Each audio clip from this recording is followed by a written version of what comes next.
Yo, en France, une des principales scissions opérées entre la gauche et la droite date des années 70. Avant cela, les deux partis prônaient l'universalisme. Mais la gauche a petit à petit basculé dans le multiculturalisme, amenant des questions d'identité, boostant le schisme idéologique. Pour une citoyenneté apaisée, le vivre ensemble se doit d'être au cœur du multiculturalisme. Et pourtant, en France, les chantres de ce dernier sont souvent communautaristes. Ah bon? Parce que commander un resto paki et se faire livrer via Uber Eats par un Africain pour bouffer dans un entre-soi blanc bobo parigo, c'est pas du vivre ensemble? On t'aurait menti? Attends, une fois j'ai fait une soirée où il y avait des journalistes de Libération et de Quotidien, journaux et télé, alors que moi j'ai juste un blog. Si ça c'est pas de l'intégration? Mais c'est pas que les bobos, tu regardes les documentaires sur la fermeture du Saint-Sauveur. Tu sais, le bar antifasciste de Paris là, sur 500 personnes, pas un racisé. Alors que c'est obligé que le journaliste du Parisien, il a fait que ça de chercher. Est-ce que ça veut dire que le multiculturalisme c'est une illusion, un mirage idéologique? Non, pas forcément. Tout est question de lieu et d'échelle. Tu parles de cette échelle? Le multiculturalisme, c'est en haut? Les expatriés, par exemple, peuvent en témoigner. Ah bah non, ils sont pas là. Mais il y a aussi des quartiers en France où ça se passe pareil. Bah alors, pourquoi ça marcherait pas dans toute la France? Eh ben pour tenter d'y répondre, on va aller aux États-Unis. Ouais, je sais. Ça n'a rien à voir, mais c'est parce que c'est...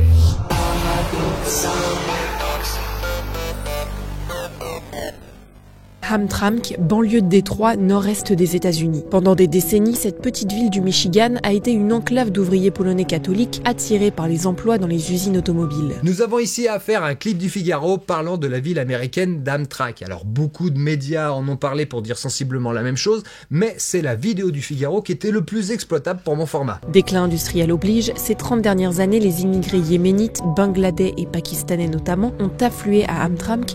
Attends, soit c'est formulé n'importe comment, soit ça veut dire que les immigrés ils sont venus à Hamtramck exprès pour profiter du déclin industriel. Non, chérie, fais tes valises, on déménage en Afrique du Sud, 32% de chômage. Ah bah, c'est sûr qu'on va pas trouver de boulot là-bas. Puis au pire, il y a Mayotte qui est pas loin. Pareil que c'est bien la crise aussi. Qui est devenue en 2013 la première commune à majorité musulmane des États-Unis, une sorte de laboratoire de l'Amérique multiraciale. Moi je crois que c'est les États-Unis entiers qui sont une sorte de laboratoire de l'Amérique multiraciale. Surtout que là, finalement, c'est moins mélangé qu'ailleurs, racialement parlant. C'est plutôt la mixité religieuse qui change du reste du pays, parce qu'il y a seulement 1% de musulmans aux États-Unis. Dans la même rue se côtoient un restaurant de kebab yéménite, des magasins de sari bangladais ou encore une boulangerie de Pagzi halal. Non mais bordel, y a rien qui va dans les images que pique le Figaro pour faire sa vidéo. Là, kebab yéménite, c'est pas un kebab, hein, c'est une boucherie. Et en plus, ils nous montrent du jambon. Donc du cochon. 98% de musulmans quand même chez les Yéménites. Donc si t'es originaire du Yémen et que tu vends du ham, du jambon, ah, tu risques de niquer le business. Attends, ham ça veut dire jambon? Donc Hamtramck à une lettre près, ça veut dire que les musulmans ils ont suivi la piste du jambon pour arriver dans cette ville?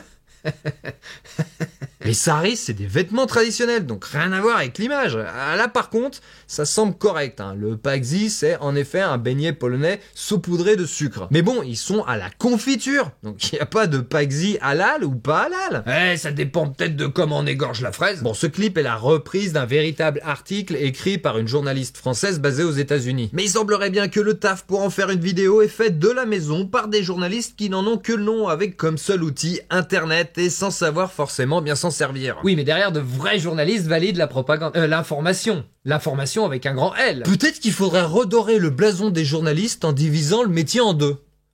Les journalistes et les influenceurs médiatiques. Aujourd'hui, 39% des 28 000 habitants de la ville sont d'origine yéménite et 26% du Bangladesh. On pourrait à tort direct les mettre dans le même panier, mais bon, entre le Yémen et le Bangladesh, il y a 2 fois plus de kilomètres qu'entre nous et Istanbul. C'est pas le même monde. Et idem avec le Pakistan. Non, le seul point commun qu'ils ont, c'est l'islam.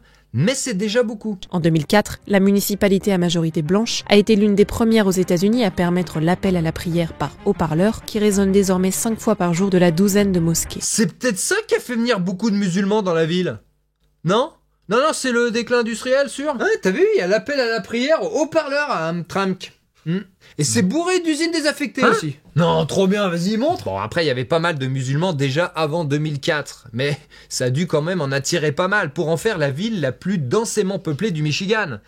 Et une des plus pauvres. Hein? Une des plus pauvres? Vas-y, c'est où qu'on rapplique là? Et en 2015, Hamtramck est devenue la première commune à avoir un conseil municipal à majorité musulmane. Ce qui reste logique, un conseil municipal représente la municipalité. Et comme 2 ans plus tôt la ville était passée à majorité musulmane, Son conseil municipal a suivi. Aujourd'hui, autre grande première, tous les conseillers municipaux sont des hommes musulmans et le maire est un yéménite. Logique aussi, qui dit 100% musulman dit pas de femmes à des postes politiques. Je pense que les féministes, elles l'avaient pas vu venir la logique. Par contre le maire, madame la journaliste stagiaire 100% télétravail, c'est pas lui. Ah non, Amer Galib, c'est celui qui était à côté dans la photo de Reuters que t'as choisi. Je suis fier d'avoir des membres de ma communauté à la mairie. On se sent plus à l'aise car ils nous comprennent. Ah ben voilà, on se sent compris, en sécurité, à l'aise avec des gens qui nous ressemblent, ou tout du moins avec qui on a des points communs. Je les envie presque, je crois pas que nos politiques nous comprennent. Par contre, entre eux, ils sont plutôt à l'aise. Ça se voit pas dans ce reportage, mais il y a eu des négociations et une alliance entre les Yéménites et les Bangladais pour obtenir la mairie. On a l'impression à distance d'un entre-soi, mais il y a eu une véritable volonté d'ouverture pour former ce conseil. Car ils sont loin d'être culturellement semblables, mais il y a un socle commun. L'islam. L'an dernier, elle a autorisé les sacrifices d'animaux chez soi au nom du libre exercice de la religion. N'empêche, si tu veux faire accepter un truc interdit, surtout aux États-Unis, il suffit de créer une religion qui te l'autorise, hein. Par exemple, je sais pas, se balader le cul à l'air. C'est pas ce qu'a fait justement la religion LGBT. Sure, you're naked. Oh my goodness, I knew I forgot that. Ah ouais. Ou la polygamie. Ah bah non, c'est les mormons. Faut être quand même assez extrême pour trouver un truc qui a pas déjà été accepté. Le lancer de nains. Le cannibalisme. Être fan publiquement de Dick Rivers. Ah ben nous le week-end on jette des gens de petite taille puis après on les bouffe. On les viole aussi avant, mais ça c'est pas dans notre religion. C'est un extra rock'n'roll. Non mais la pédophilie c'est dans d'autres religions, c'est pas un souci. Mais les tensions ont explosé lorsque la mairie a interdit le drapeau gay dans les lieux publics. Oui, mais en fait ils ont interdit tous les drapeaux, pas seulement le drapeau LGBT. Une partie de la population n'a pas apprécié cette mesure clairement anti-LGBT. Oui, c'est vrai, c'est tombé pendant le mois des fiertés, c'était peut-être pas la meilleure coïncidence. Quelques mois plus tard, les élus municipaux ont aussi refusé de défiler aux côtés de l'association LGBT lors de la parade annuelle. Oui, c'est vrai, là, je vais galérer à le défendre. On nous dit liberté de culte. Très bien, mais dans l'islam, les mariages homme-homme ou femme-femme, c'est haram, interdit. Et il y a que deux genres, hommes et femmes. Alors, qu'est-ce qu'on fait? Et c'est logique encore. Tout comme en démocratie, la majorité l'emporte. Donc dans une ville à majorité musulmane qui vote pour un conseil municipal musulman, celui-ci va faire voter des lois en accord avec la majorité de la population de la ville. On a travaillé dur pour développer une communauté accueillante où l'on se sent en sécurité. Tant de choses se sont effondrées en si peu de temps. Et là, on se rend compte que des mouvements comme les LGBT, ils ont pris l'habitude de promouvoir la volonté d'une minorité. Parce que mettre le drapeau LGBT dans une mairie ou d'autoriser des parades avec des mecs à poil dans la rue, c'est pas la volonté de la majorité. C'est juste généralement que la majorité, elle laisse faire. Car soit elle a pas la volonté de contester, soit elle en a rien à branler. Et le truc, c'est que si tu te retrouves dans une ville où la majorité, finalement, elle en a pas rien à branler, et au contraire, elle a même des convictions qui vont à l'encontre de ça, la minorité, elle pourra plus rien imposer. On s'est senti trahis, on a soutenu les immigrés pour l'appel à la prière, et maintenant, ils menacent nos droits. Ces gens qui défendent la volonté des minorités le font pour toutes les minorités, et c'est louable.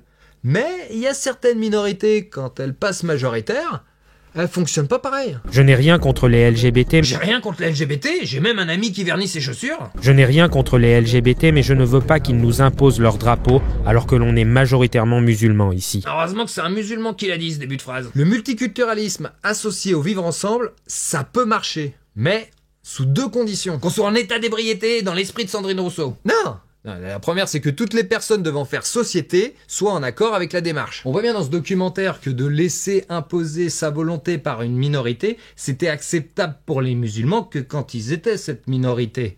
Car dans l'islam majoritaire, il n'y a de multiculturalisme possible qu'entre musulmans. Ce qui m'amène à la deuxième condition. Il faut dans tous les cas une base commune. La base, c'est justement le nom de l'émission Twitch de la France Insoumise. LFI, ça c'est une bonne base commune. La base, ça se dit Al-Qaïda en arabe. Donc bon, ça doit juste être une petite erreur de l'équipe de com. Ce qui m'amène à la deuxième condition. Il faut dans tous les cas un socle commun. En effet, pour vivre avec des gens qui nous ressemblent, mais pas forcément physiquement, avec la même couleur de peau ou la même origine ethnique. Ça peut être une religion ou un drapeau, comme le fut un temps celui des États-Unis. Mais pas que. Les expatriés, par exemple, se retrouvent souvent sous l'égide du dieu capitalisme. Mais aussi, et c'est pareil dans certains quartiers populaires, où le vivre ensemble marche bien, dans le fait d'être étranger au pays. Ce qui malheureusement exclut un petit peu les locaux. En France, ça risque d'être compliqué de tabler là-dessus, parce que les rares Français qui encensent le multiculturalisme, Et ils connaissent pas le vivre ensemble. Non. Et surtout, les socles qui autrefois soudaient la société sont maintenant abandonnés, voire même dénigrés par beaucoup. La chrétienté, l'amour du pays, l'universalisme républicain, qui suffisait encore à lui seul il y a plus de 50 ans. Mais ce dernier prônant l'intégration par l'assimilation culturelle, on se retrouve aux antipodes de l'idéologie multiculturaliste.